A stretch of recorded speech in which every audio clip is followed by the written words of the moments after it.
All right, we end this hour with our series Flipping the Script, featuring people on screen, on stage, and behind the scenes, shining a spotlight on diversity. Enter Orville Peck, an award-winning country singer known for his signature mask, sometimes fringe, sometimes not, his deep voice, and his authentic songwriting. His music ranges from outlaw rockabilly to soulful ballads and includes collaborations with some of music's biggest stars. We're talking Willie Nelson, Elton John, Kylie Minogue. Peck has also been a guest judge on RuPaul's Drag Race and a coach on My Kind of Country on Apple TV. And we are happy to have Orville Peck here with us this morning. So last time we talked was about a year ago in Chicago, and a lot has happened in the last year and a half. First, I mentioned fringe on your mask because often you don't wear the fringe lately, but the fringe is back. The fringe is back. You know, I just like to switch it up when I can. For those who don't know you, the mask is not a Halloween costume. You always have the mask on. It's like a throwback to the old time Western days. So how does that affect your Halloween plans? Well, on a day like today, people will be like, oh, great outfit. And I'm like, oh, yeah, right. It's Halloween for me every day. But no, it's good.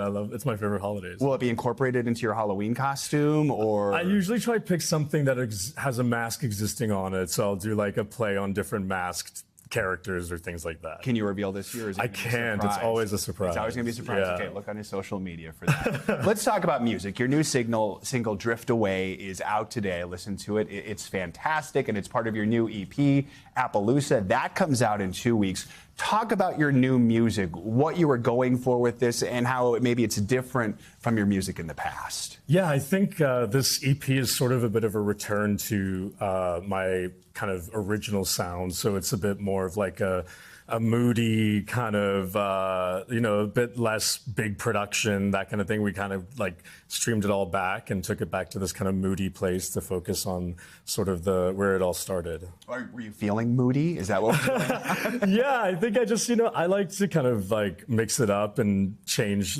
direction with each release. And so, and it's also very New York inspired because I recorded it while I was here doing Cabaret on Broadway. So there's a lot of New York references in the lyrics. I actually do a cover from Cabaret on the EP. So let's talk about Cabaret, because you did 5 months as the MC. I know that was a childhood dream for you. Literally, when you were young, you said, I want to be the MC in Cabaret, and that dream came true. What was the experience like for you?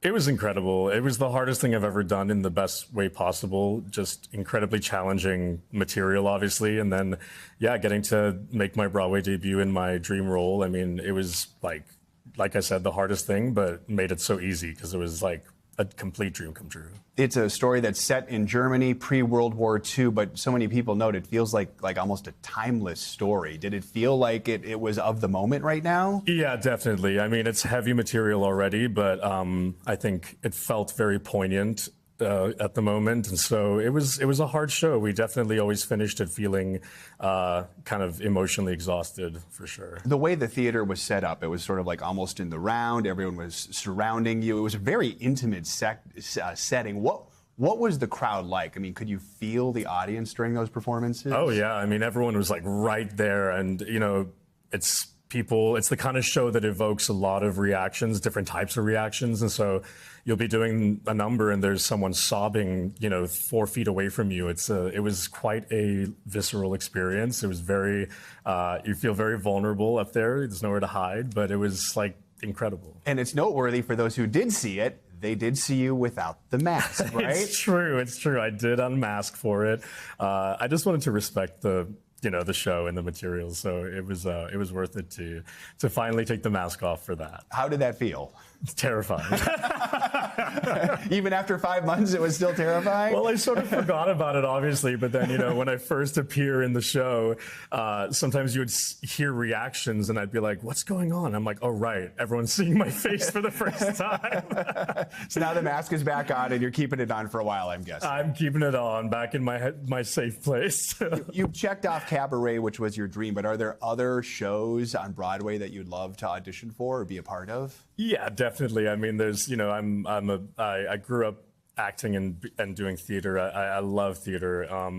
Yeah, there's a few roles I would love to do, but I think I need like a small break away from the Broadway schedule to get back to music for a while. I don't blame you. It is quite the grind there. Yeah. So when we talked a year ago, we were doing a story that sort of centered on Pride Month, and we talked about how it's just always been so important for you to be your authentic self. And your fan base is like so diverse. It doesn't like know one demographic.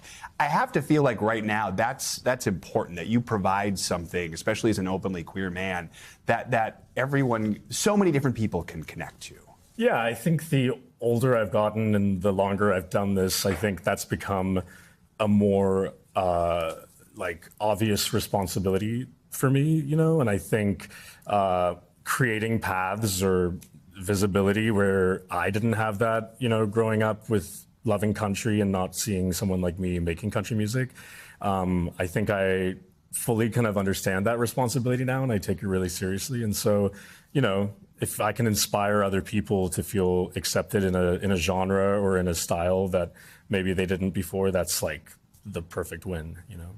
We only have a few seconds left here, but I want to ask you about rodeo. That's a tradition of yours coming up in a couple weeks. So what is it? What are you planning for this year? Yeah, so my rodeo, it's like kind of like my festival I throw every year. So it's our 7th year this year. We're back at Pioneer Town, which is in the desert out near Los Angeles. And so it's like a weekend of country music and drag and bingos and comedy shows and all kinds of things. I think it's one of your favorite things you do every year, right? Yes, absolutely. All right, Orville Peck, congratulations. Thank so you. good to have you with us here this morning. Again, it's the single Drift Away. It is out today, right now. The full album is Appaloosa. It's going to be available November 14th, and you won't want to miss the 7th annual Orville Peck Rodeo happening November 14th through 16th, as he just mentioned, in Pioneer Town, California. Orville, congratulations on everything. Thanks for joining us this morning.